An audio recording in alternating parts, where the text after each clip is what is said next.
Oaks, a house in the country which I rented for the summer. As an author, I write tales of mystery and murder. But the things that happened in this house were far more fantastic than any story I've ever had published. I brought a staff of servants from my city apartment, and my maid Lizzie Allen, who had been with me nearly 20 years. Lizzie? Yes, Miss Cornelia. Is the car ready? It's at the door. Look, Miss Cornelia, them servants you brought from the apartment are talking about walking out on us. Really? Well, I know they don't like it here, but I didn't think it was that bad. Well, they've been hearing things about the killer that the police call the Bat and the murders that he committed here this past winter. Now people are saying that he's back again. Well, how can they be sure of that? Has he committed another crime? No, not yet, but that ain't saying that he won't. Here's something else. You've heard about the bats they have here. Animal bats, the kind that fly. Yes, yes. Look what it says in this magazine. This is a report from the State Health Department, and it says some of them bats is rabid. Well... And that ain't all. Now there's a rumor going around that it was the bat himself, the killer, I mean, that released the rabid bats in this neighborhood. Oh, that's ridiculous. Well, the housekeeper, the cook, the butler, and the upstairs maid don't think so. Well, I can't help but they think. If hysterical nonsense like that can scare them out of their good jobs, it's their loss, not mine. Come on, Lizzie, I've got to get to the bank.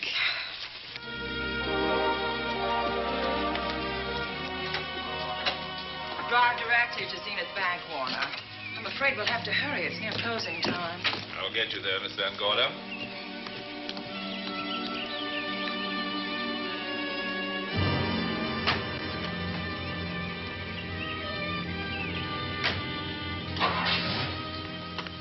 Thanks again. Miss Van Gorder. How do you do, Mr. Barry? How are you? I'm very well, thank you. You remember Lizzie Allen? Of course. Hello, Miss Allen. How do you do? So you're spending the summer with us again? Yes, yes. I've leased the Oaks, the home of your bank president, John Fleming. I heard you had. I was surprised. Why? Is there something the matter with it? No. I was surprised because Mr. Fleming said he would never rent it. Oh? Well, I rented it from his nephew, Mark Fleming, who has the real estate office here. He said his uncle would be gone the entire summer. That's right. Mr. Fleming's in the North Woods now with his physician, Dr. Wells. Oh, pardon me. Dale, I want you to meet my wife. We were married at Christmas time. That must have been nice. Believe me, it was. Oh, here she is. My How wife, do you Miss do? Van Gorder, Miss Allen. How do you do, Mrs. How do you do? Cornelia Van Gorder. Yes. Oh, well, I've read every murder mystery you've ever written. I just adored that weird one, The Private Morgue of Dr. X. Even though it gave me the shivers. Only the shivers? Scared hell out of me. Oh. Well, I really mean that Miss Corney killed them off in that one. When you refer to my books, please don't call me Miss Corney. Pardon me, Mr. Bailey. Mr. Hines is here to see you. Oh, yes. Excuse me, please. Don't be strangers now. No, Oh, no, I we should won't. say not. Oh, so you're a bride. Well, not quite. Not since Christmas. You know, I'm sure I've seen you. Well, I used to be my husband's secretary here in the bank. Of course I remember. May I welcome our most distinguished visitor back to Zenith? Oh, that's very charming, but, Lieutenant Anderson. Lieutenant Anderson, of course. Chief of Detectives of the Zenith Police Department. This is Miss Allen. Miss Allen. How do you do? Lieutenant Anderson is one of our favorite citizens. He's on the bank's board of directors. Not bad for a policeman. You must have made a good thing of it. Well, I saved my money, if that's what you mean. It's near closing time, and I've got some business in the safe deposit vault. Please come and see me, Mrs. Bailey. Oh, I'd love to. And you, Lieutenant. Thank you. Goodbye. Goodbye. Nice to meet you. My, what a charming woman. She moved into the Oaks just the other day. That house is a proper setting for a writer of mysteries. Oh, it certainly is. Vic, what's the matter? Come in here, both of you.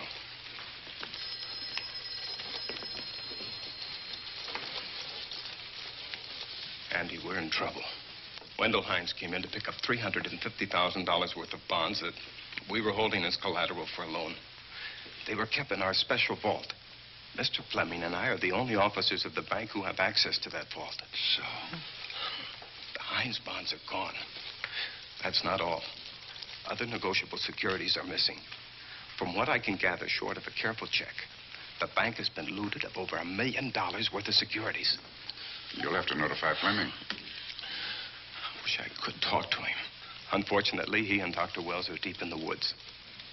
They can't be reached by phone.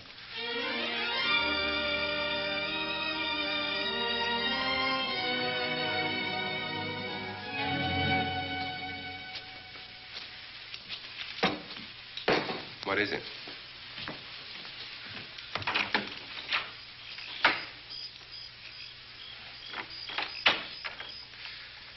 I thought I heard someone on the path coming from the lake.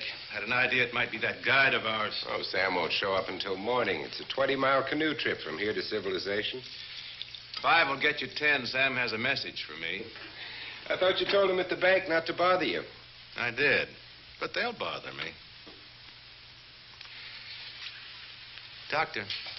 Yes, John. What would you do for $500,000?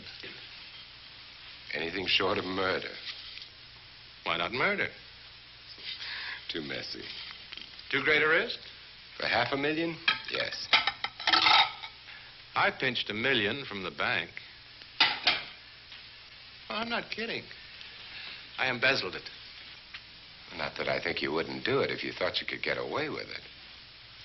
I got away with it. I'm not talking about currency. I took negotiable securities that could be converted into cash. I have the cash. In 10s, 20s, and 100s. Well, I'm your doctor, not your lawyer. Why tell me this? You'll find out why. Who's going to take the blame for the robbery? Bailey, the cashier. They'll never suspect me. I like Bailey. Well, so do I. I love the guy. I gave him his first chance. He has a lovely little wife. Charming girl. Was the best man.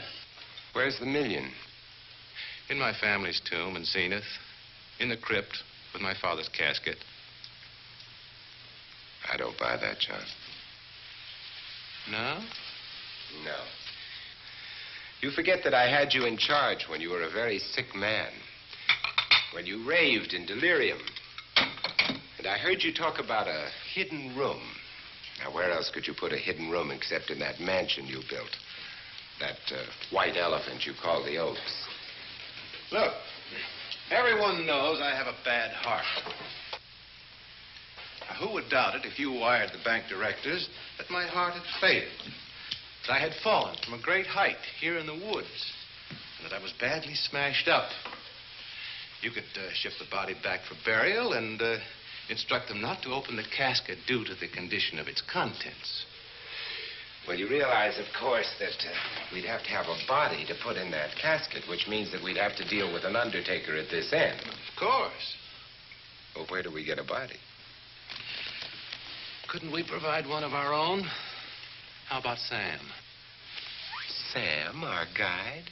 Sam weighs about as much as I do. He's practically a hermit. He wouldn't be missed for a long time. The local undertaker would know him. Not if we made him look as if he'd been a serious accident. But if Bailey's going to take the blame, why'd he have to do this? A jury might acquit him. In that case, I'd be a logical suspect. I could disappear, of course, but it's safer if they think I'm dead.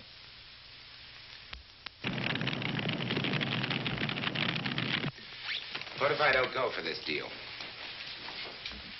In that case, it would be too bad. You mean you'd kill me? What else could I do?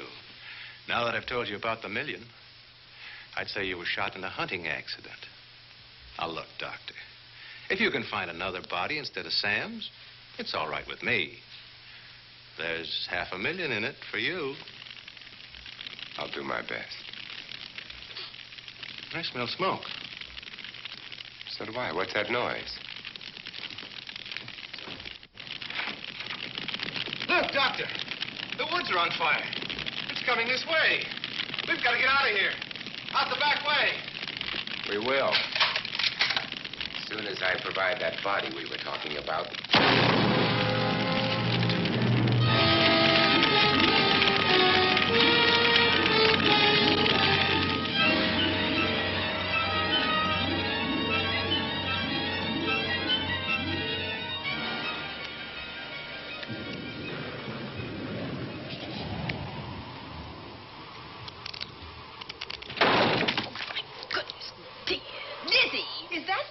Yes, Miss Cornelia.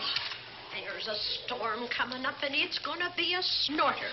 The wind nearly blew the door off its hinges. Well, that noise blew my game higher than a kite. I think I've lost some of the cars. Oh, I'll get them for you. Oh, I see you found the paper. Drat that paper boy, scooting by on his bicycle, just chucked it into a clump of bushes and let it go at that.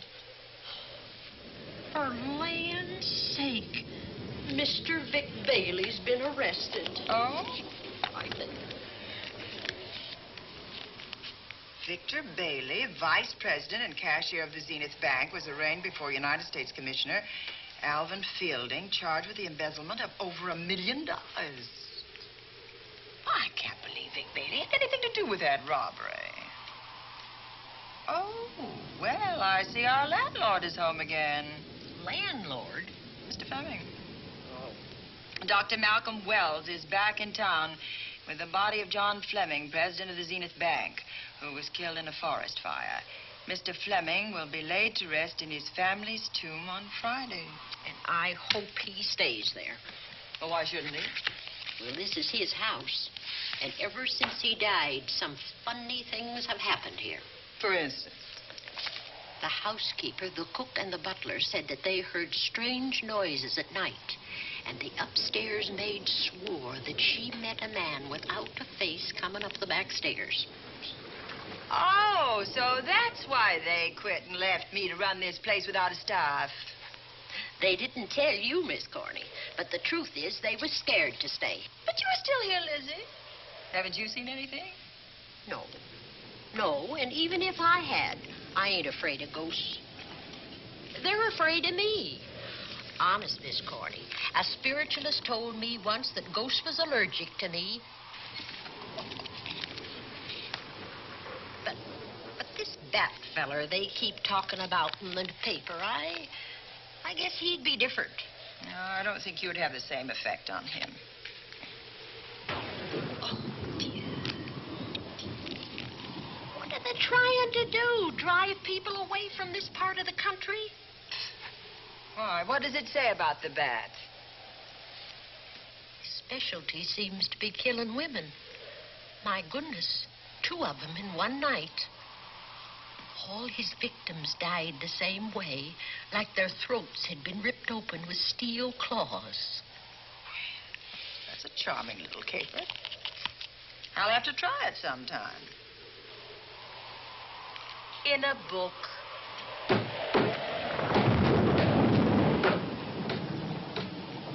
That ain't nothing, just something bumping against the house.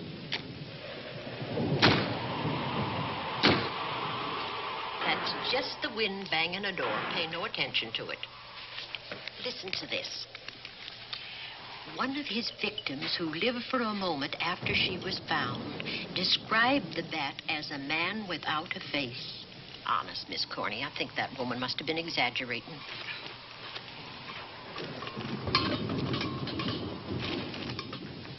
That's just that heavy tapestry at the top of the stairs. I know. I've heard it before on a windy night. That sounds as if there was someone on the stairs. I know there isn't. At least there shouldn't be. There ain't. Them's just the noises you hear in any old house on a windy night. It says here that the bat never leaves no fingerprints. That's understandable. Having no face, he probably has no fingers either. Lizzie!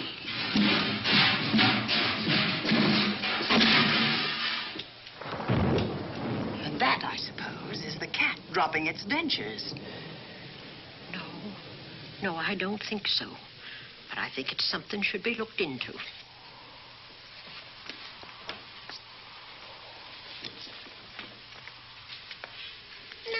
shucked him down here? The wind, I hope. There must be a window open up there. No, Lizzie. Let him lay. Let him sleep it off. I hope the power lines don't go down, put the lights out. Now, we'll check the windows in the living room and draw the curtains, and then we'll go to bed. Yes, ma'am.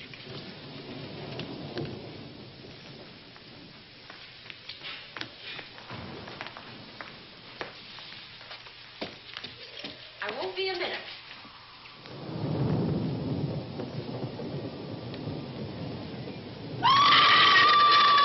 Gordy! Oh! What's that? Oh, when I went to get the paper, I turned the latch off.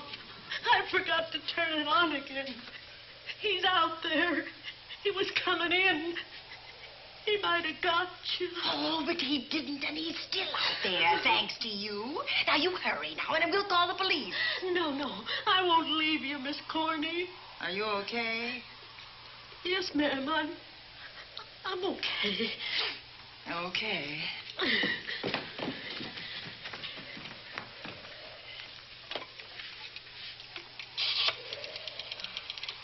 Operator? Give me the police department, please. Zenith Police Department. This is Cornelia Van Gorder. I'm living at the Oaks. We know about that, Miss Van Gorder. Just a moment ago, a man tried to force his way into this house. You're not alone there, are you? What about your servants? Well, I have none except my chauffeur, and he's away. He won't be back until the morning. Now, there's only 2 of us here tonight, and we're going to lock ourselves in my room. Now, if any of your men see anything, will you have them call me? I'll send officers over there right away. Oh, thank you very much. Come on, Lizzie. We're going to sleep in my room.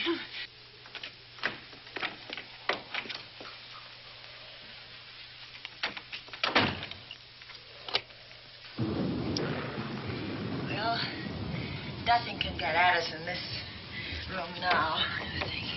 This door seems good and solid. Like the door to a tomb.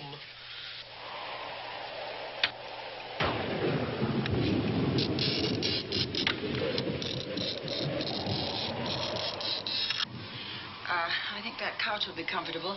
There's some extra bedding, you know. Yes, ma'am. Closet. Let's see now.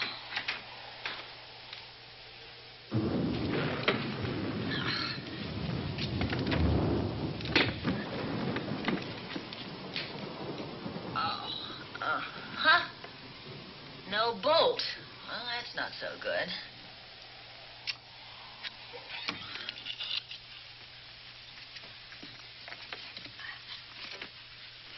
What's that for? That, my good woman, is a booby trap.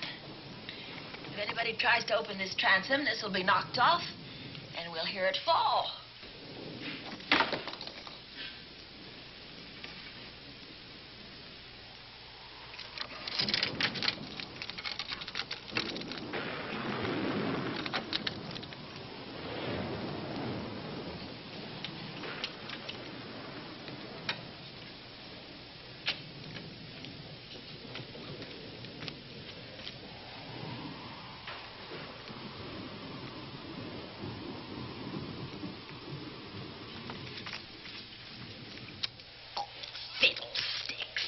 I forgot my night things, my robe, my gown, and my slippers. I'll go get 'em now. Now, wait a minute, Lizzie.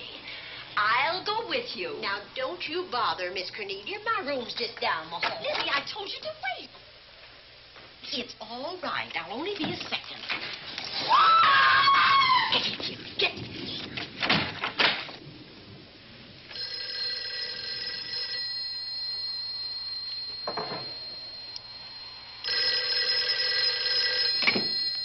Yes? Miss Van Gorder? Yes? Zenith Police Department.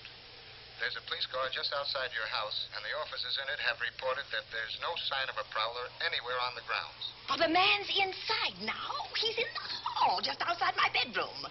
Have your men break through the kitchen door and search this place from top to bottom. Okay, Miss Van Gorder. Sit tight. I will. I have a gun, and I know how to use it.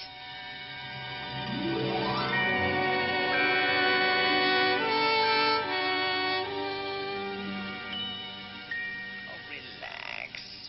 relax, Lizzie. The police did a good job. They couldn't find anybody in here.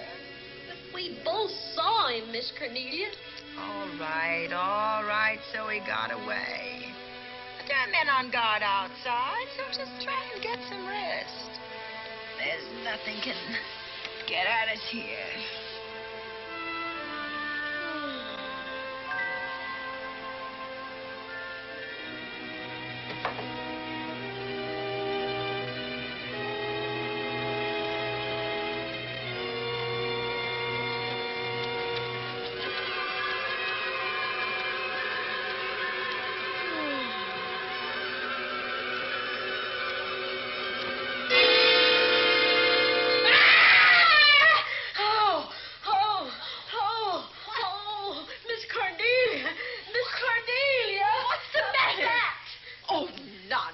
You've had a nightmare. Maybe I did. But there was a bat in it, and it bit me. It flew in that closet. Oh, good gracious, Lizzie, you're right.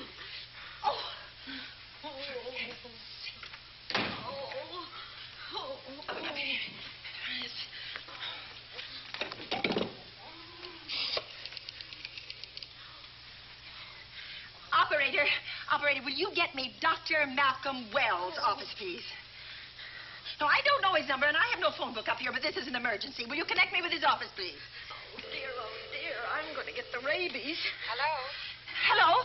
Dr. Wells' office? This is a call service. Dr. Wells is out at the moment, but if you'll give me your name and number, I'll try to locate him. Well, this is Miss Van Gorder of the Oaks. My maid has just been bitten by a bat that may be rabid, and she must have treatment as soon as possible. And I was told that Dr. Wells was the nearest physician. I'll try to find him for you, and if I can't, I'll send you another doctor. Oh, well, thank you very much. Oh, he's out on a case. Oh, I hope it's not a delivery. A baby, I mean. They can be terribly complicated. It never bothered me none. Oh, Lizzie, you never had a baby. Of course I didn't. That's why they never bothered me. Oh, does it hurt, huh? Little.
Dr. Wells? Are you there, Dr. Wells? Are you there, Dr. Wells? This is the operator. Your call service is on the wire. It's an emergency. This is Dr. Wells. This is your call service, Doctor. Oh, hello. I was just doing an experiment. I left the receiver off. That's what I thought, but I kept trying. Miss Van Gorder at the Oaks called and said that her maid had been bitten by a bat, and she's afraid it might be rabid. What? Oh, all right. Tell her I'll be right over there.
Dr. Wells.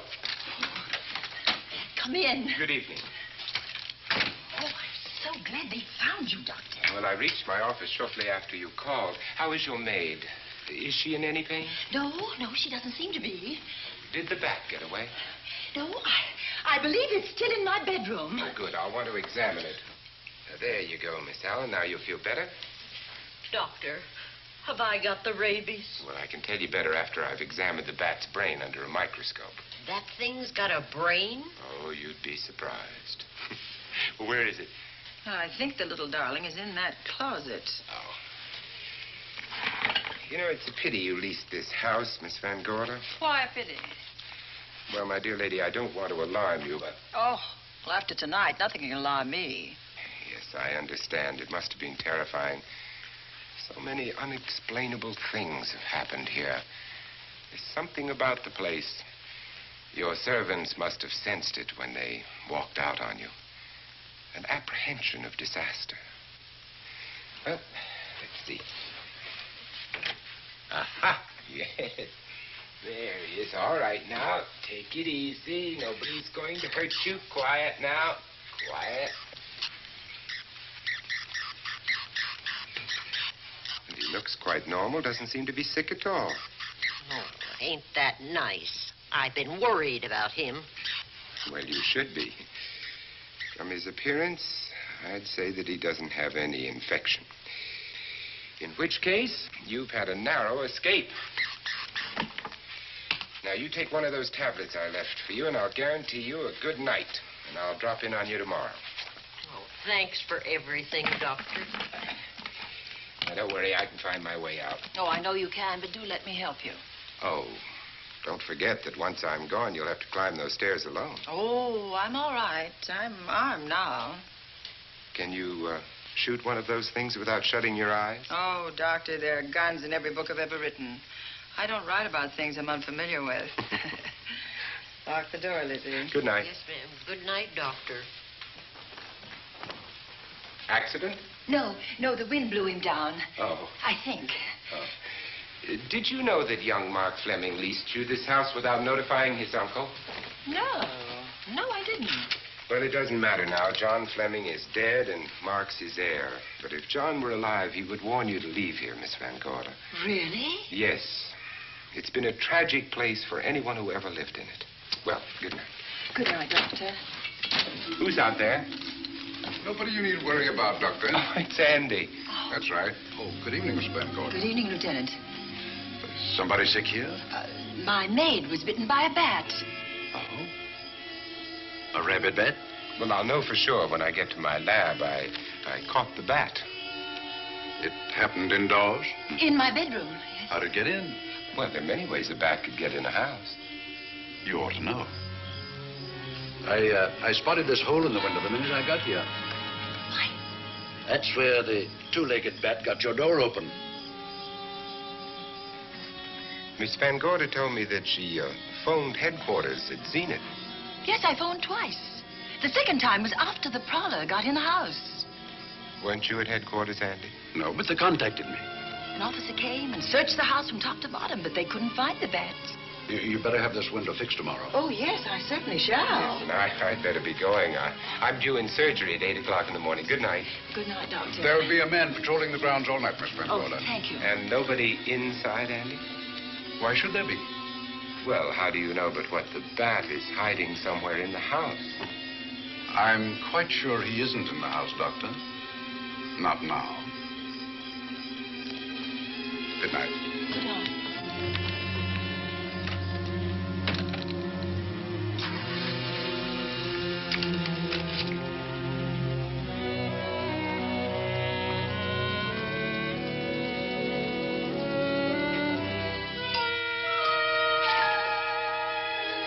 Hi, Andy.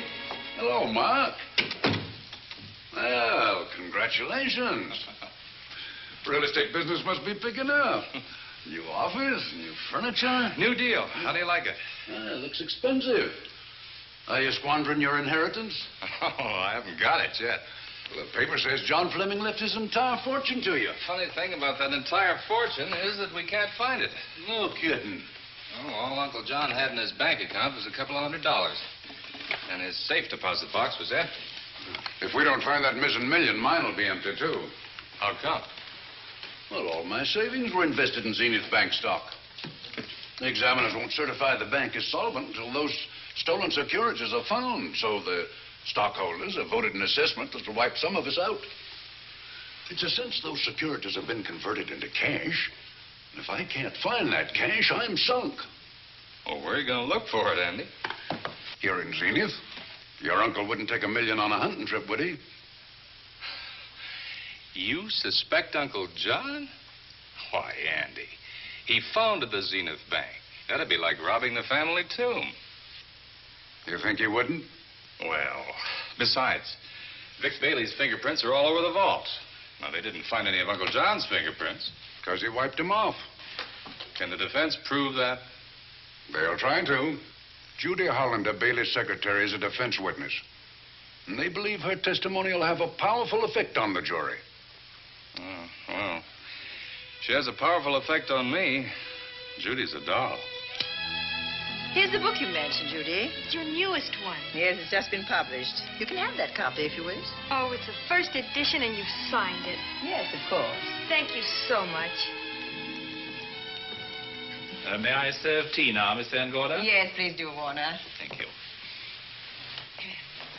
Well, I see you've engaged new servants. Yes, of course. Well, how did you persuade them to live in this house? Well, Jane Patterson, my new housekeeper, knows this house better than you do, Doctor. Oh? She worked for John Fleming. And Warner was my chauffeur. Chauffeur turned butler? Incredible. He can play any part at a moment's notice. Did you get a plumber, Warner? No, we can't get a plumber for 3 days, madam. What about that leaking pipe? The basement will be flooded in 3 days. Well, the pipe is no longer leaking. You mean it's dried up of its own accord? No, not quite. I packed the elbow where the water was coming out. Packed the elbow? Oh, where did you learn how to do that? Well, into each life, a little rain must fall, and a careful man learns to keep himself dry. Now, is there anything else that you require, Miss Van Gorder? No, not at the moment, Warner. Thank you, madam. Now, there's a character. How long did you say that he worked for you as chauffeur? About 3 months. Well, I hope he doesn't have a police record. My dear Dale, it may interest you to know that the last night of his life, John Fleming told me that he loved your husband like a son. If Fleming were alive today, he would be fighting to prove Vic's innocence. Could Mr. Fleming prove his own innocence? Miss Van Gorder, can there be any doubt about it? There will be when Miss Hollander testifies at Vic's trial. Oh? You know something that we haven't heard yet, Judy? Something I saw with my own eyes. She's not permitted to say what it was. My dear girl, I wouldn't think of asking her. But let's assume for a moment that Fleming did steal the $1 million. Now, what would he do about it? Where is it? Hidden someplace where he could lay his hands on it without getting caught in the act. Now, if I was writing this, instead of living in the middle of it, I'd hide it right here in this spooky old house. Under a loose floorboard or up a chimney? If Mr. Fleming had the nerve to steal $1 million, he'd make his plans well in advance. I'd say he'd prepare a place to hide it. Possibly when this house was being built. Now, I rented this place from Mark Fleming, his nephew. I wonder if he'd have the floor plans. I'll ask him. Yes. Lizzie, will you bring Mrs. Bailey the phone? Oh, you ask him now. His number is Summit 7537. Oh, thank you, Lizzie. Summit 7537. Not bad, eh, Andy? That means new business. Now, you see, somebody wants to buy a house. Mark Fleming speaking. Oh, hello, Dale.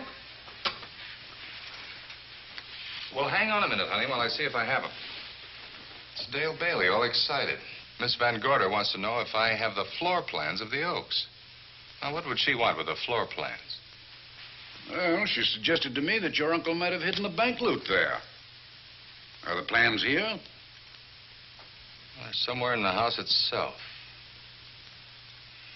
Wait a minute, there is a place where Uncle Johnny might have kept those blueprints. What place? Well, I heard him talk about it a good many years ago. I can't be sure of the exact location. Anyway, I don't think the old boy had the guts to steal $1 million. But if I find those plans, I'll let you know, Andy. Hello, Dale. Look, honey, I haven't seen those plans since I was a kid, but I'll come over tonight and maybe we can find them. Thank you, Mark. We'll expect you. He seems to think they're here in the house somewhere. He's coming over tonight. Well, that's good. Dale and Judy are my house guests for the weekend. Would you like to have dinner with us tonight? Oh, no, thank you. I couldn't. I still have a few calls to make. You know, if Judy's testimony is going to clear Vic Bailey and implicate John Fleming, others may get the idea that there's buried treasure in this house. Don't even mention your testimony until you're actually on the stand. Oh, I won't. That's a smart girl, Judy, and a very lovely girl. Well, good afternoon, ladies. Goodbye, Doctor. Dr. Wells. Come on, girls, let's go.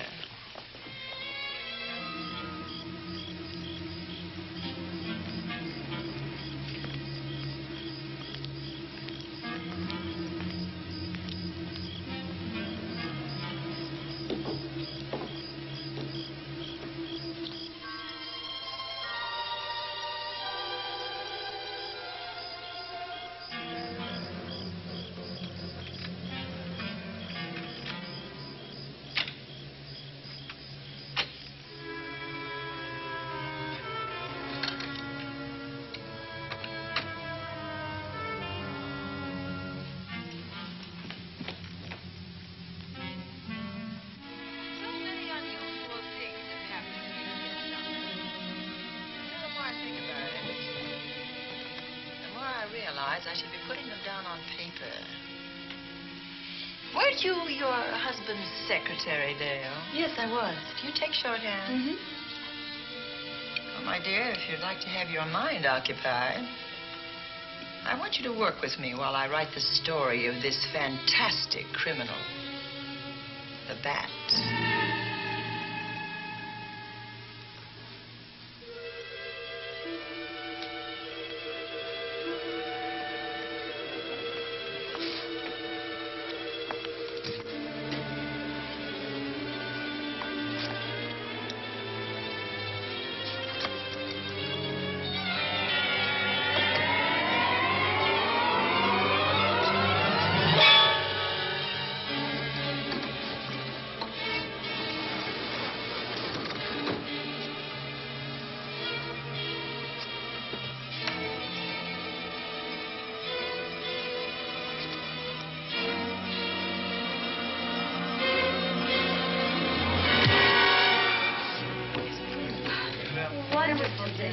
Thank you. It's really nice. It's a good dinner, Lizzie. As usual. Wonderful. Oh, what a lovely piece of silver. It's an original, isn't it? Yes, they still use them in England for buffet breakfasts. Hot water in the bottom. Use your kippers hot, your sausages, and your scrambled eggs. Interesting. It's very useful, really.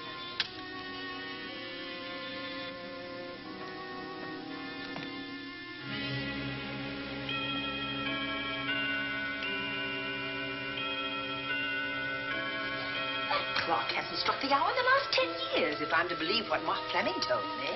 Why is it angled away from the wall like that? I don't know. Somebody must have moved it. Lizzie, very likely when she was dusting. Wait a minute. Did you know there's a door in this paneling? No, I didn't. Oh, my gracious, so there is. Maybe it opens to a secret passage. Oh, certainly to a secret something. This is exciting. Who knows, girls? We'll be about to stumble on that missing million. Oh, panel. There's a panel. There must be some gimmick to it. There always is. Yes, it moves. It moves.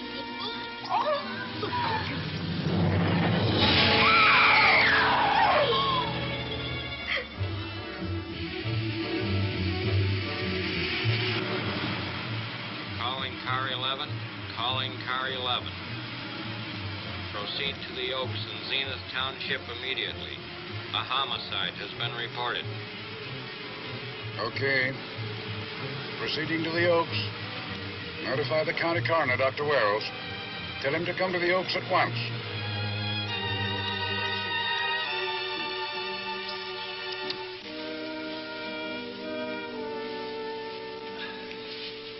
Horrible. As if his throat has been torn by some creature with fangs or claws.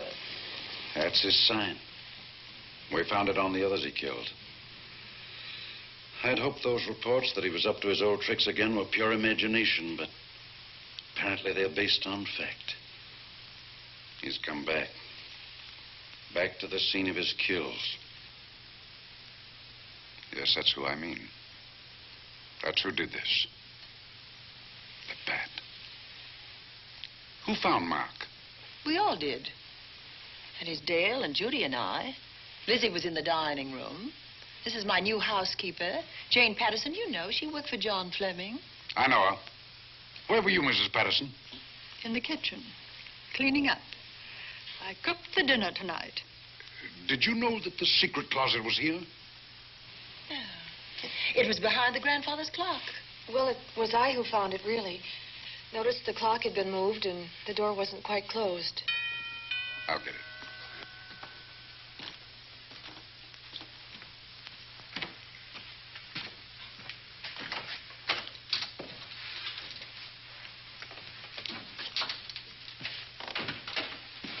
Who is it?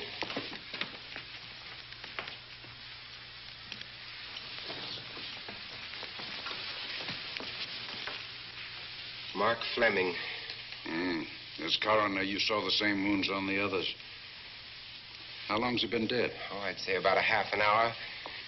Do you believe it was the bat? That's a bat's trademark. Perhaps he's still in the house. That's possible. Why should he be? Because he's looking for something, and like you, he believes it's here. And he's a persistent killer. I would advise you to get out of this house as quickly as possible, notwithstanding our expert police protection. Have you called the morgue? They're on their way here. Oh, good. I want to examine the body before they get here. May we take it into another room? Yes, to the sunroom in the back. Thank you. Give me a hand. Excuse me.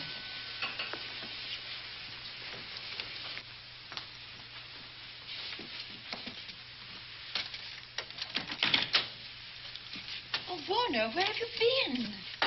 Well, madam, has been an accident? There's been a murder.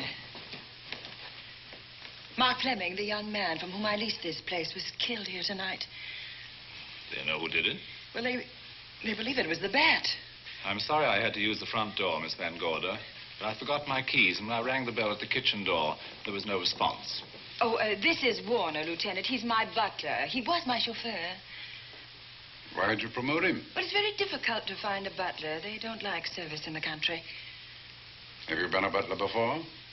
I've served in many capacities, sir, but this was my night off, and I forgot my keys. I heard that part. What time did you leave the house tonight? Oh, about 6:30. I had dinner at Wiley's Roadhouse. Can you prove where you spent the rest of the evening? I can try. Try hard. And don't leave the house. I'll get to you later. Very good, sir. I shall be in my room, Miss Van Gorder, if you need me. Yes, Warner. Surely you don't think he's... Warren and I've met before. I can't recall where or when, but I will.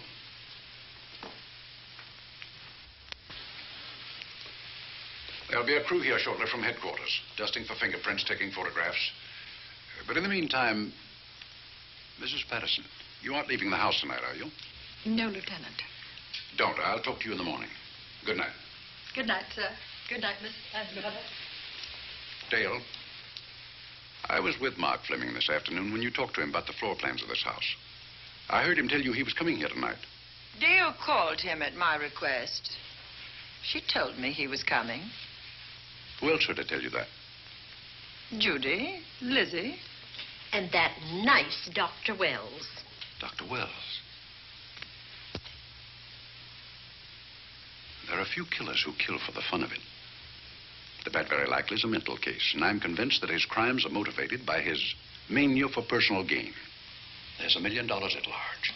And he's going to keep on hunting for it until he lays his hands on it. Now, these young ladies are staying here tonight? Yes, they're my house guests. Well, when my crew arrives, we'll be busy for a while, so I'd suggest that we go to our rooms? That's a very good idea. Come on, girls. What about a police guard for this house tonight, Lieutenant? You've got one. I'm going to cover this place tonight from the attic to the basement. If the bat makes another call, I'll have a little surprise for him. Who is he? Have you any idea?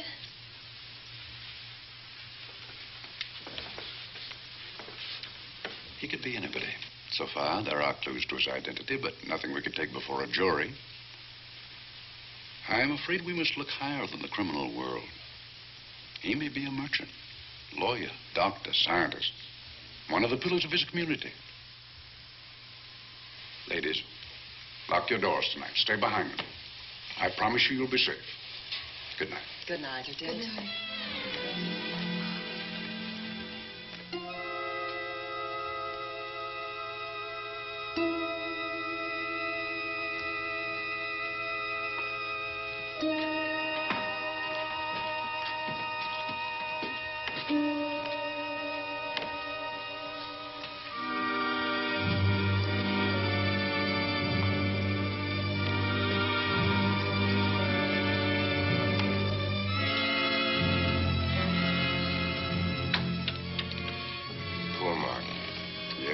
Pity.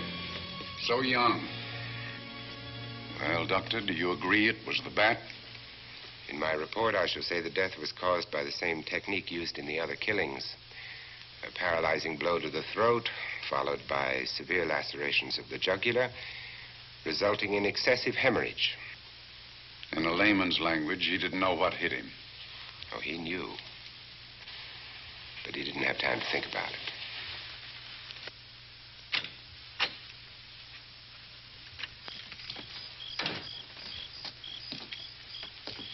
Staying here tonight, Andy? Well, until I check the doors and windows, but I'll be back bright and early in the morning. Neither snow, nor rain, nor heat, nor gloom of night stays these couriers from the swift completion of their appointed rounds. A lot of people are due for a shock when I close this case. Yes, I'm sure they are. Good night, Andy. Don't get hurt. Good night, Doctor.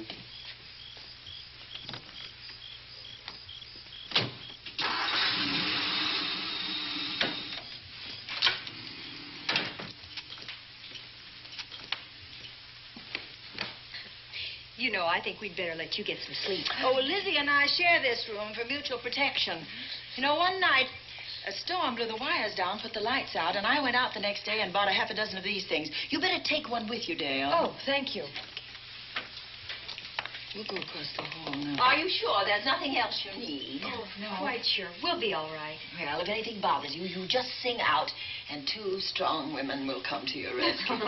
Oh, nothing will bother us. Not with Andy on the job. No. Well, good night. Good night, Miss Van Gordon. Don't worry. Everything will be all right. We won't. Good night. Good night.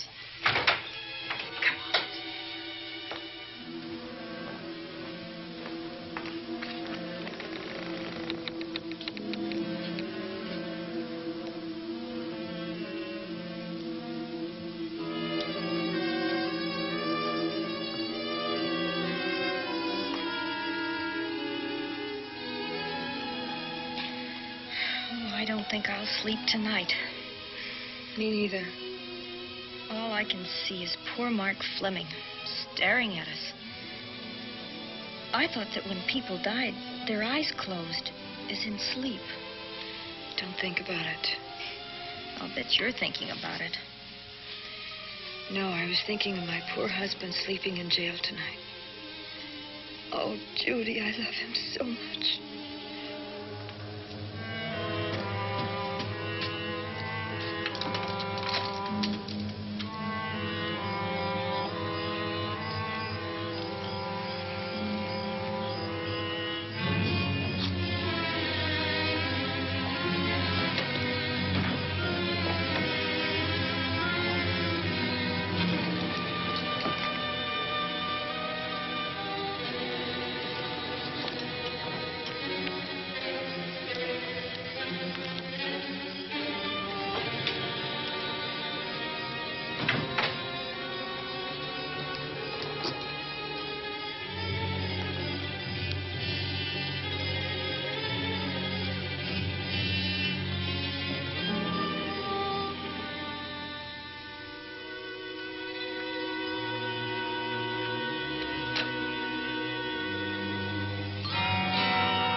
What's that noise? Oh, I don't know. I kind of fell half asleep.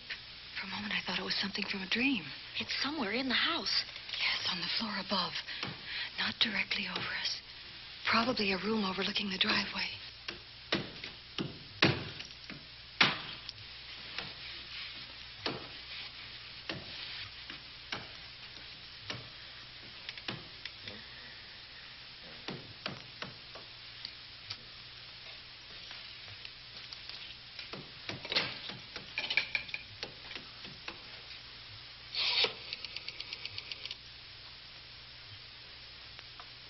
Should we call Miss Van Gorder?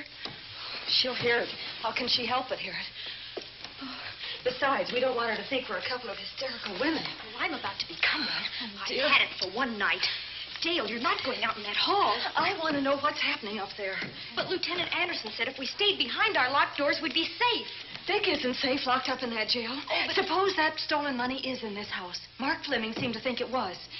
Maybe that's what somebody's looking for. Oh, for heaven's sake, don't you hear that awful noise up there? Now, Libby, you've just got to stay awake. The house phone and the outside phone wires have been cut, and we can't get help. Where's that policeman? Oh, I don't know. Something must have happened to him. Now, go on, get on your robe. Oh, Dale, please don't go up there. I've got to. Think what it could mean to Vic. Now, you stay here. Oh, no. If you go, I go.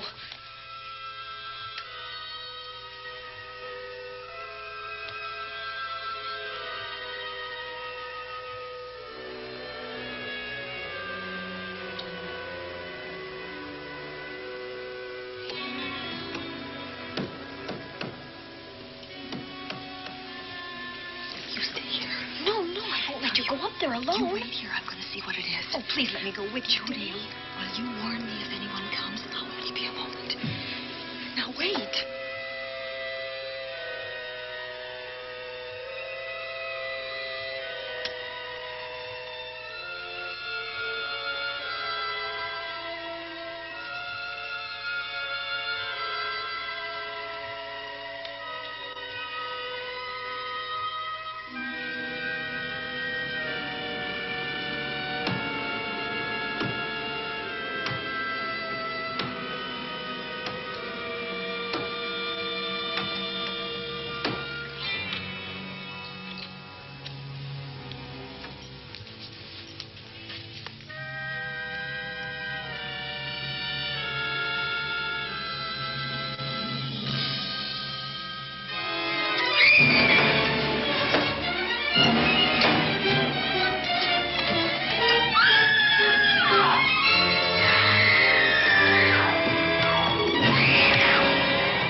Give her to me. I'll look after her. Poor baby.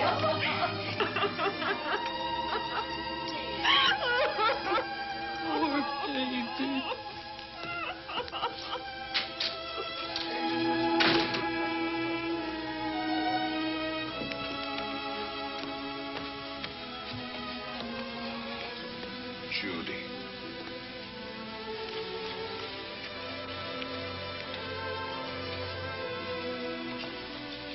The bat. Yes, the bat. He caught her at the head of the stairs. We saw him rushing down the stairs as we came out of the room. I hurled that after him. I hit him, I believe. I'm going to cover this place from attic to basement, you said. Well, what were you covering when that poor child was murdered? Where were you? I saw a man outside in the grounds. I went out there and hunted him. I heard him in among the trees, and so I followed the sound of him as far as the brook down near the back road. And then I lost him. I'd rather give my own life than have this happen to Judy. But I told you to stay in your rooms and lock your doors and stay there. What was she doing at the head of those stairs? That was my fault. They heard a strange noise. Heavy pounding in one of the rooms on the third floor. We all heard it. I wanted to see what it was. Judy, I wish you wouldn't let me go out by myself. I made her stay on the balcony. What about your new butler? Oh, well, he's in his room, I suppose. Oh, Mrs. Patterson. Oh, yes. Did you know what happened here? No, sir, but I heard the screams. I went to call Warner.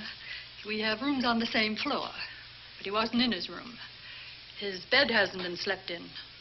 If Mrs. Patterson heard the screams, Warner could certainly hear them. You're quite right, sir. I heard them. Oh, you did? And where were you? Outside in the grounds. Miss Holland has been murdered. No. Oh, so you're surprised. Shocked. Well, I've seen better performances. I remember you now. Your name's not Warner. I've got a circular in my office with your picture on it. The Chicago police not so long ago were hunting for you in connection with the robbery. You're right again, sir. And they found me and they tried me and I proved my innocence and I was acquitted. That could have been a lucky break. Where were you when this child was killed? I told you before, sir. Outside. What were you doing there? I was following you. I saw you leaving the house, and it seemed that you were hunting someone. I thought you might need some help. Oh, yes, sir. I followed your flashlight down through the trees. Then it disappeared. And then suddenly, as I was staring out into the darkness, I was struck by something on the back of the head. The next thing I knew, I was lying on the ground. I realized I'd been knocked out. I wish you had been knocked out. But then we'd have found you with your mask still on your face. You were hit here in this house with this poker as you were rushing down those stairs after that child was killed. Oh, no, sir. You can't pin this on me. I'm not the bat. I've never killed. I couldn't kill. I won't take the rap for this.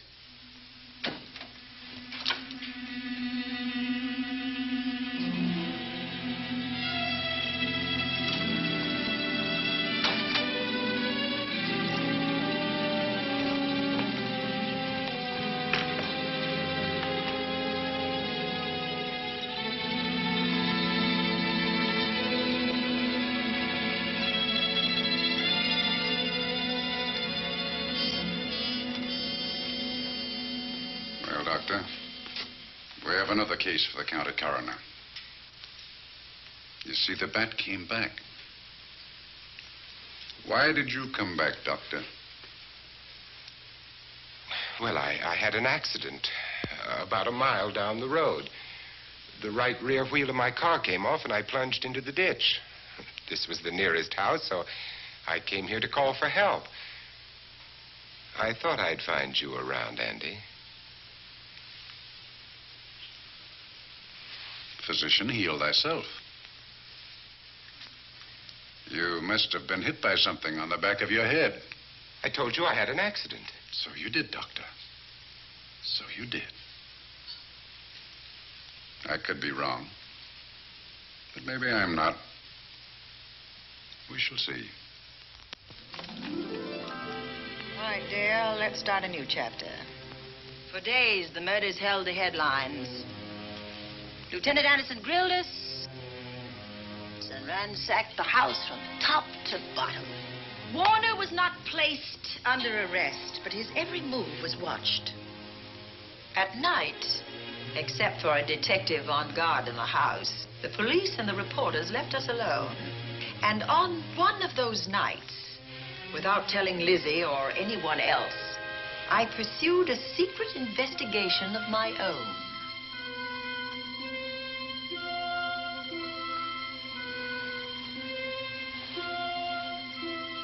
It was in an empty room on the 3rd floor where we kept our trunks and other things.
Come up, Pat.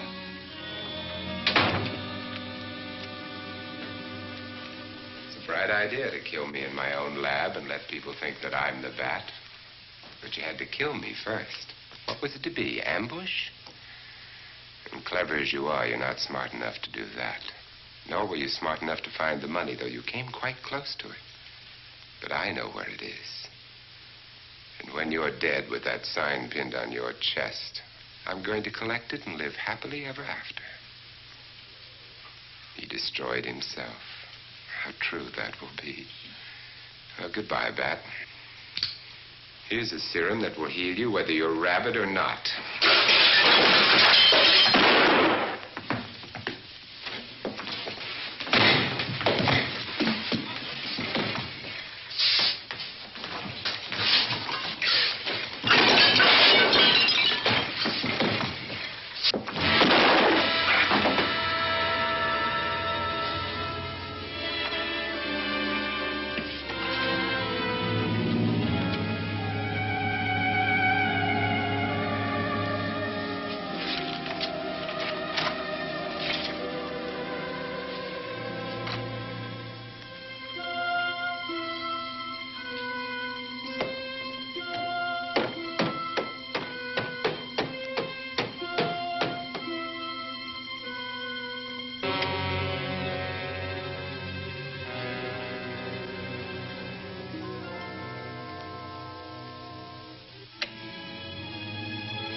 Something's wrong. Something's wrong.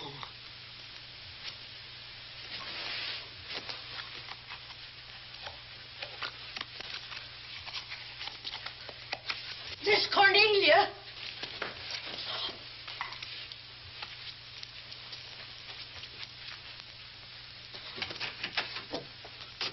Miss Cornelia.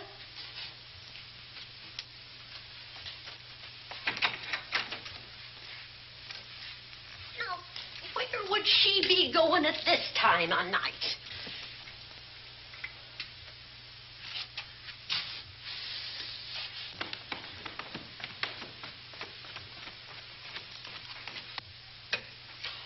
Well, land's sake.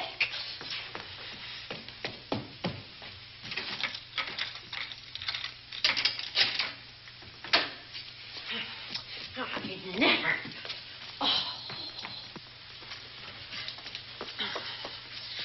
Mr. Davenport. Mr. Davenport. Oh, a fine thing. The door unbolted, the chain off, and you asleep on the job. Wait till Lieutenant Anderson hears about this. Come on, wake up. What's the matter with you? I don't know. My head hurts. My whole body's numb. Here, take a sip of this. Try to snap out of it. I'll be back in a minute.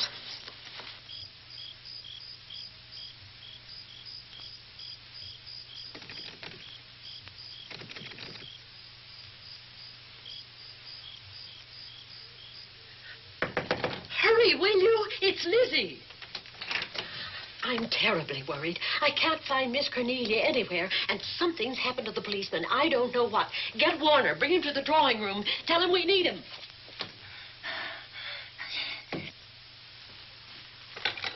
Are you all right now? Yeah, I'll be all right in a minute.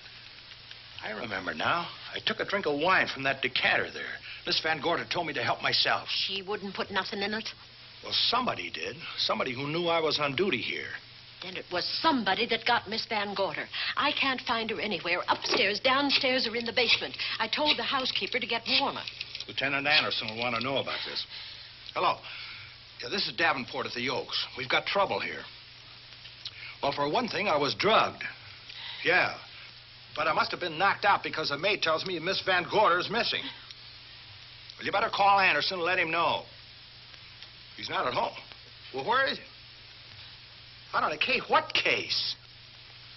Dr. Wells. What else did they tell you about it? Oh, hurry, will you? We've got to find Miss Cornelia. Okay. Lieutenant Anderson is out on a case. Dr. Wells was found dead in a room next to his garage, murdered. Dr. Wells? There's something queer about the killing of Wells, but headquarters won't talk about it. Lizzie, Warner isn't in his room. There's no sign of him anywhere. And I was supposed to keep an eye on that guy. Where's Miss Cornelia? That's what I want to know. Wait a minute. Didn't you say that the chain and the bolt were off of the front door? I certainly did. Well, maybe Miss Van Gorder went outside. Oh, she never would. We better look. I can't breathe. There's no air.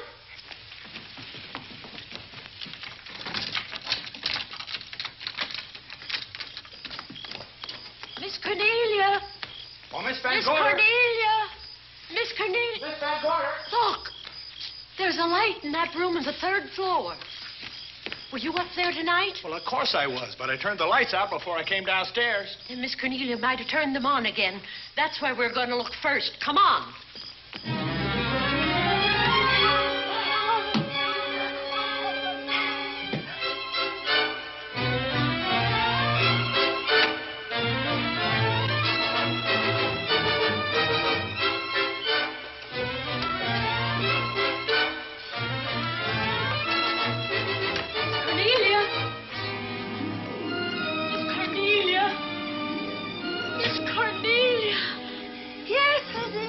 I'm here. Daddy, come to the mantelpiece. Here we are, Miss Van Gorder. What do we do now? Over the mantel, there are 5 panels. Strike it with your hand.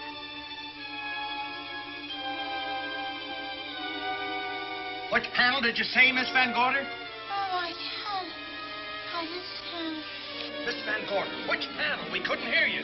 She said strike it. What difference does it make which panel? Strike them all. Look.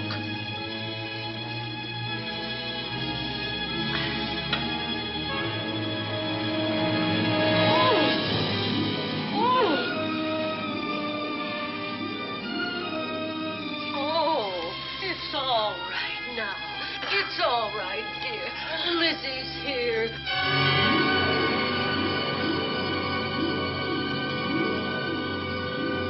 Feeling better? Yes, much better. We'll take you to your room. Oh, no, you won't. I'm going to stay right here. I'm quite all right. Oh, how blessed it is to breathe without an effort. You know, no one knows how sweet the air can taste until someone shuts it off for a moment. That room is just like a box. When the mantelpiece closed, it seemed like all the air was drawn out of it. Look, there it goes again. Let it close. I can open it from in here. There's a control panel behind this blueprint. Electric motor under the trap door here. Once the door is open, you can keep it that way. I believe that the fireplace in this other room opens the same way. And it does. I tried to find this, but I couldn't find it. Yeah, it's back of this blueprint here. Well, it's quite a setup. Too bad we can't open that safe in the same way. Take an expert to crack this box or a shot of nitro. Oh, maybe that's what the bat had in mind. Could be. Seems he's on the prowl tonight. Miss Van Gorder, Warner has disappeared. And Dr. Wells has been murdered. Dr. Wells? Lieutenant Anderson's on that case right now. Well, does he know what happened here tonight? They got word to him. He'll be here any minute.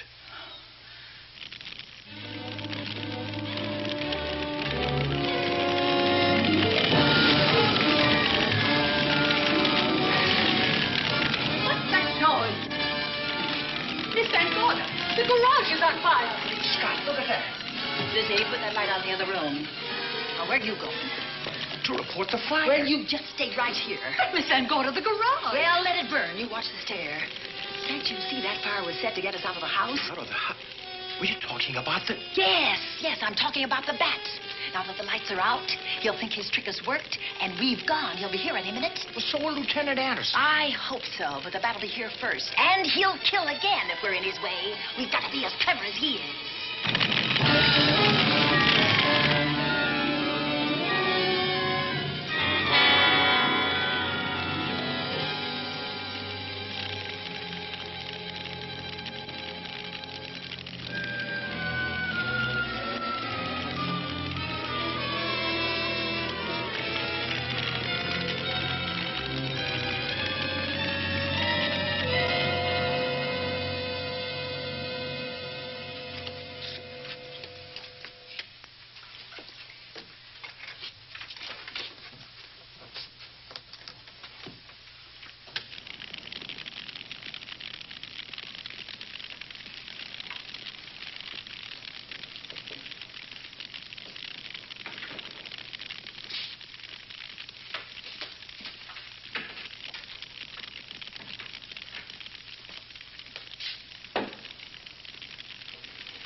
You'll be safer downstairs. I'll take care of you. Well, the others can go, but I'm going to stay right here.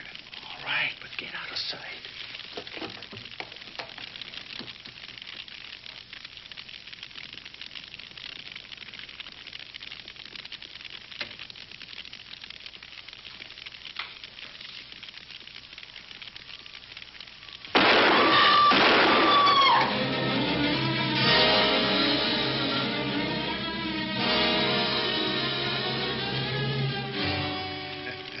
Let's face it, ladies, and get it over with. Others have seen my face before they died, but I'll have to deny you that pleasure. This would make a good scene for your book, Miss Van Gorder, but I'm afraid you'll never write it.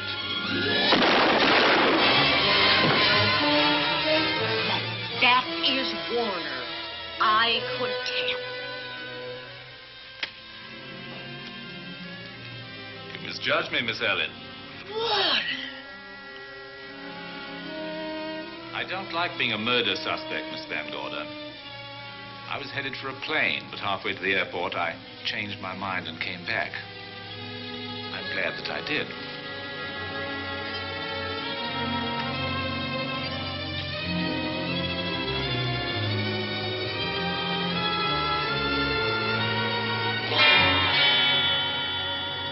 Why, it's Lieutenant Anderson.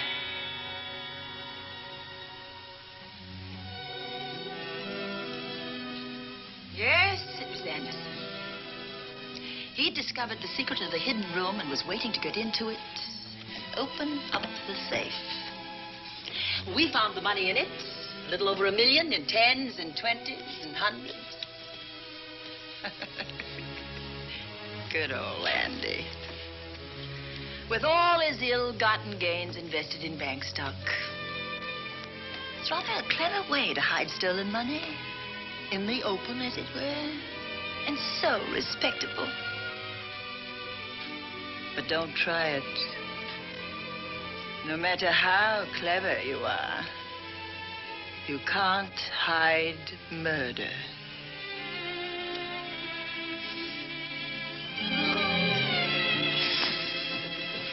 Well, that's it, Dale. That's the end.